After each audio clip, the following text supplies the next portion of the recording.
Welcome to the Sideline Squeeze. I'm Lindsay And I'm Victoria Daly. We're going to jump right in with women's basketball. As the Syracuse women's basketball team won last night and they clinched the ACC tournament, so big win for them. They came out on top against Pitt, 83-65, and they finally snapped a 4-game losing streak. What did you think about this game, Victoria? I thought it was awesome. 83 points is a lot, and I think this is great energy now.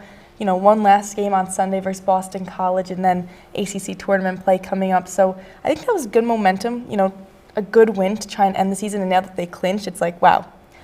Especially because the season, you know, they took some turns, they lost some big games and everything. But 46 points combined for Georgia Woolley and Sophie Burrows. Yeah, I mean, Georgia Woolley had 25 points and 9 assists, so, you know, scoring and dishing out, you know, passes to give other people opportunities. Sophie Burrows had 21 points herself, so the offense is, you know, they've really stepped up big. I think that was a lot, and then 40 points of their 83 came from the paint too. So not only were Georgia Woolley, Sophie Burrows getting the points up from the three-point line and from the field goals, because they had a 54% field goal shooting rate, which is really good as a unit. And then the paint, you know, Kyra Wood getting in there, getting baskets. So I think it was just a great overall team effort for the Syracuse Orange. And then Coach Jack also said that the freshmen she felt needed to step up to try and change the momentum of the season. And Shai Hawkins did just that. Shai Hawkins came into the game and she got uncontested layups, she got steals, she got rebounds. So I think she had a great first half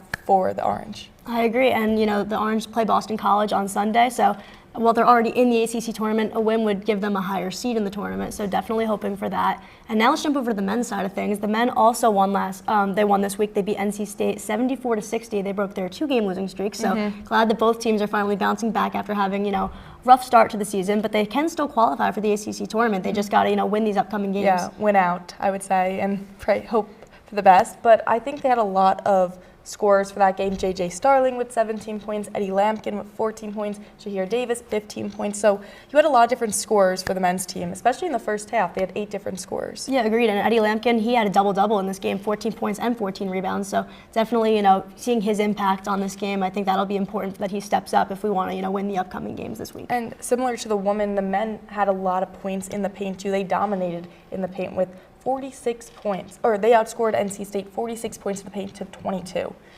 Which is a lot. It is, and I mean, you know, they have 3 games left in the regular season. They take on tomorrow. They'll be against Virginia Tech, which I think is a winnable game, and I think Virginia. They're both 12 and 16. Exactly. So I think that Virginia Tech and Virginia are both winnable. SMU, they play on Tuesday. That's going to be a tougher game, you know, because SMU's 12 and 5. But if they can get those wins against Virginia and Virginia Tech, they can, you know, fight for that spot in the ACC tournament. I think also after the game, a lot of the players, you know, their defense was really good this game. The last 5 games for the men's team, they let team score 80 points. So I think this was a good recovery game, and you could see, oh, we stepped up, we can play defense, and we can make these stops, and we can get these wins that we need to get. So hopefully this energy will carry forward for their next couple of games. And also their shooting on offense. They had their highest field goal percentage this season with 58.3%. So that was awesome for them too. It's been great. They've had a big turnaround. You know, hopefully they can take that momentum with them, like you said, because these upcoming games are really the important ones to keep their season alive.